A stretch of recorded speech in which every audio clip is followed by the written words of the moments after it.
As announced yesterday in the late evening in the US, Donald Trump imposed and clearly said that the tariff is going to be implemented from Tuesday. And we took advantage of trading CAD against JPY and we sold CAD JPY. My investors will corroborate this because they have already experienced the profit in CAD JPY. But the reason of making this video is I'm still advising to sell CAD JPY again. Here is why I'm talking about selling CAD against JPY, not buying USD CAD.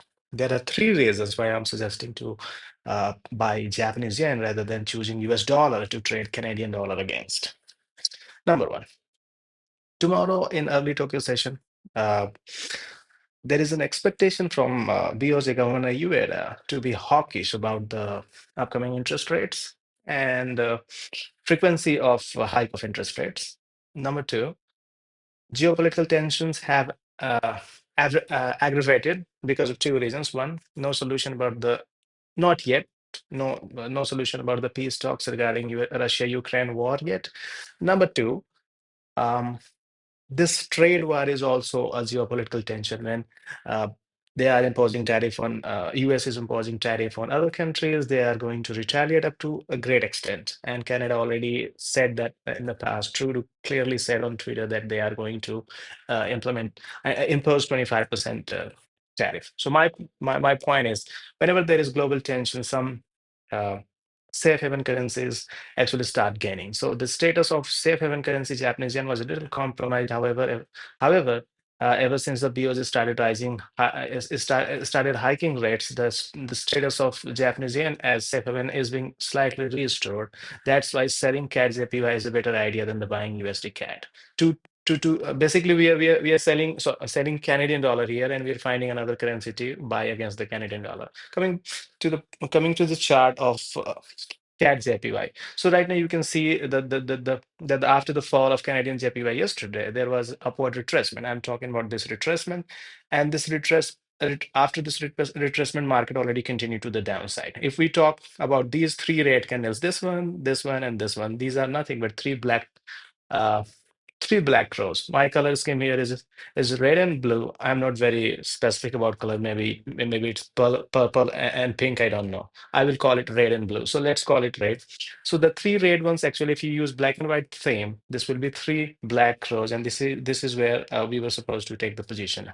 If you have missed taking position, don't worry. There is still no problem. You can still take the position now, and what you can do is you can add a couple of more positions as it will retrace further to the upside, because this is going to give you a very nice target. And I'll show you again back on the chart where exactly we are going to set the target. All right.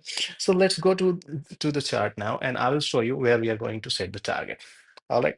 Let's go back. So I will take you directly to the weekly time frame here to clearly show you on such a small screen where we can set the target. So this will actually take out the previous low. So if we put the crosshair here, the previous low was 107 point, how much? 605. So yes, our target will be 107.605. It will be taken out, so you can set the TP exactly at 107.605. What is the plan for risk management? Because if there is no risk, there is no gain, and there is no certain trade. You can never be sure about whatever analysis you do. You have to make a risk plan. So coming back to the risk plan, what I'm going to do for the risk management. Yeah.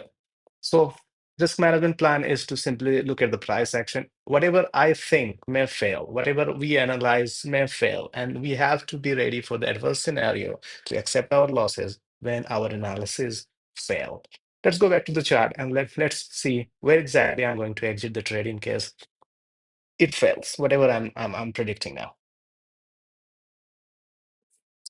So here we are back on CAD JPY. I'll take you to the 1 hour time frame, and I don't want CAD JPY to close any daily candle above this high, which is 103.414.